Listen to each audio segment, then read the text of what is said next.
July August আন্দোলনের নিহতদের অনেককে পরিচয়হীন অবস্থাতেই দাফন করা হয়। এমন অনেকের পরিবার বলছে, কবর দেয়া ব্যক্তিদের ডিএনএ টেস্টের ব্যবস্থা করতে হবে যত দ্রুত সম্ভব। এ দাবি বৈষম্য বিরোধী ছাত্র আন্দোলনের নেতাদেরও। গণ অভ্যুত্থানের ১০০ দিন উপলক্ষে রায়ের বাজার কবরস্থানে জিয়ারত শেষে এ কথা বলেন তারা।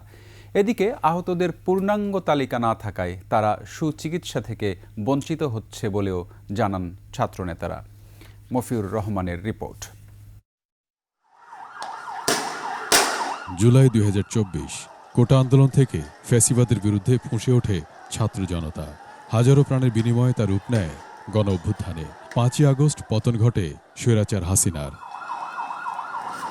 অভ্যুত্থানের ১০০ দিন পূর্তিতে রাজধানীর সোহরাওয়ার্দী হাসপাতালে আহতদের দেখতে যান ছাত্র সমন্বয়করা।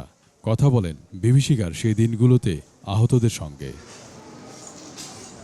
এ সময় সাংবাদিকদের তারা বলেন, আহতদের সুচিকিৎসায় সরকারের যথাযথ কোনো পরিকল্পনা ছিল না শুরু থেকেই। যারা শহরাঞ্চলে আছে তারা কিছুটা পরিমাণ হলেও চিকিৎসা পাচ্ছেন, কিন্তু যারা গ্রামাঞ্চলে আছেন তাদের কি পরিস্থিতি, তারা কিভাবে আসলে সার্ভাইভ করছেন, এটা ভাবা আসলে খুবই কঠিন।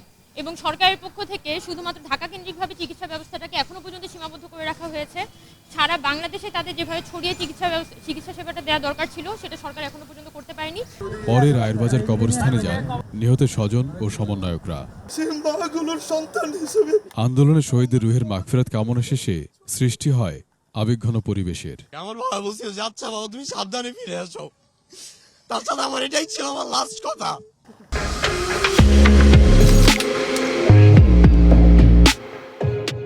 সেই আন্দোলনের উত্তাল রাজপথে নামার পর এখনো নিখোঁজ অনেকে। ২৪ তারিখ সকালবেলা ঠিক দুপুর ১টা বাজে আনুমানিক আমি আমার বাবার লাশের জন্য আমি ঢাকা মেডিকেলে যাই। পুলিশ আমার সাথে অনবরত তর্ক বিতর্ক করে। এক পর্যায়ে একজন পুলিশ সে বলে যে আমাকে একটা পুলিশ পারমিশন নিয়ে আসতে ঢাকা মেডিকেলে ঢোকার জন্য। সমন্বয়করা বলছেন, শহীদ পরিবারের স্বজনদের পুনর্বাসনের পাশাপাশি পরিচয়হীন অবস্থায় কবর দেওয়া ব্যক্তিদের ডিএনএ টেস্টের কাজও করতে হবে দ্রুততম সময়ের মধ্যে। যারা গণঅভ্যুত্থানের পক্ষে ছিলেন তাদের কাছে আমরা আকুল আবেদন জানাবো।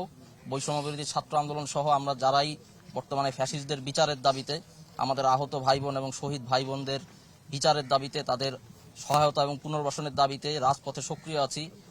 ফ্যাসিবাদের বিরুদ্ধে রাজনৈতিক দলগুলোর নমনীয়তা জনগণ মেনে নেবে না, এমন হুঁশিয়ারি দেন সমন্বয়করা। মফিউর রহমান, ২১ টেলিভিশন, ঢাকা।